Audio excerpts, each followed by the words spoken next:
Alright, today is November 1st, 2025. My name is Michael Tony.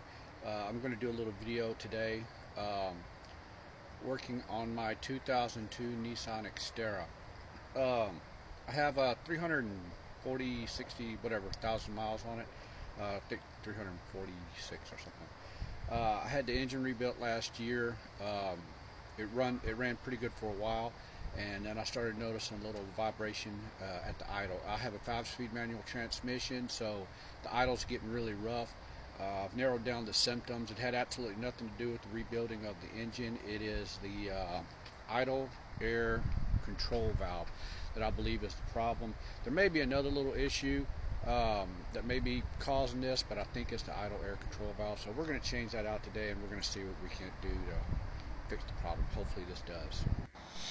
Alright, this is the Xterra 2002 two-wheel drive, 4-cylinder.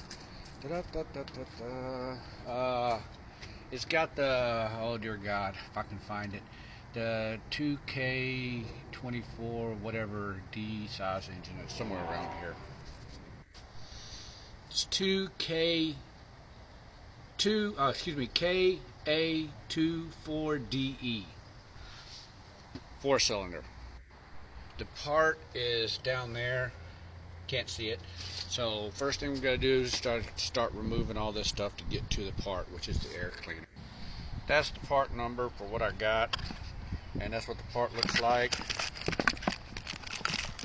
It's held together by 4 Phillips head screws. Da-da-da, da-da-da-da. Let's see if we can't get this thing tore apart. Once you get the air cleaner off, you have 2 vacuum hoses that you have to remove. I got that right there. And see that right there? Right up underneath here where my hand is, there's a little vacuum hose that goes right there you got to take off. You got to pull that off. You got to pull that off. Alright, there is the valve. Right there. But I've got to be able to get to those 2 screws there and the 2 screws on the bottom. So I'm probably going to take out this and get all this stuff out of the way. That way I can get down to there, to where it's at. So you're probably going to need a 10mm screwdriver and take off some of these little brackets. Alright, I got the screws out. They're Phillips head screws. One there, and there's 2 underneath that, in between. They're a little bit difficult to get to. Alright, this one here was giving me problems. Kind of threaded out, so I just put a pair of vice grips on there and pulled it out, and it ripped out. I could not get those out. You got to get this thing out of the way. All right, if you can get that thing out of the way, boy, your job will be much easier. I could not get those screws to loosen, so I had to work around it, and that was almost impossible. Had to remove some connectors, but I got it out of the way. There's 2 different size screws. The short screws right here, they go on bottom. And the long screws, they go on top. Right here. They go on top. Phillips head screws. Now what I did is I got me a little drill bit, a little Phillips head drill bit, and I got a 1/4-inch socket on a 1/4-inch ratchet, and that's the way I removed them.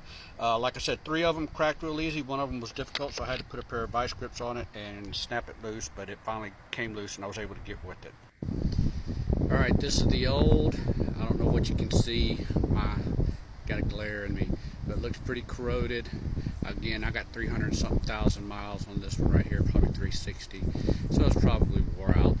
That valve opens and closes and controls your idle whenever you are at idle through that, and if it's not this, then it's that whatever connector, that thing that goes, that adjusts that, and I don't know what that name is, but maybe we'll figure it out. But I think that this is what the problem is. We're going to try and fix this.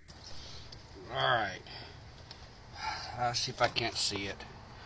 That's where it goes, right there where the light is. That little U shape right there, that's where your gasket goes. You got to clean your gasket off. That's what all that debris is right there. Real good. And that's where your gasket goes. Those are 2 small holes down there on the bottom. Alright. The kit that I got, that's what it looks like, and that's what your gasket looks like. Get this thing put on. Sorry I didn't put the final photos on putting the air control valve back on. Got caught up in some other stuff. But that's how you do it. It went on there. It idles a lot better. And I hope you enjoyed this video, and I hope it helps you get your Nissan 4-cylinder, whatever it is, idling a lot better.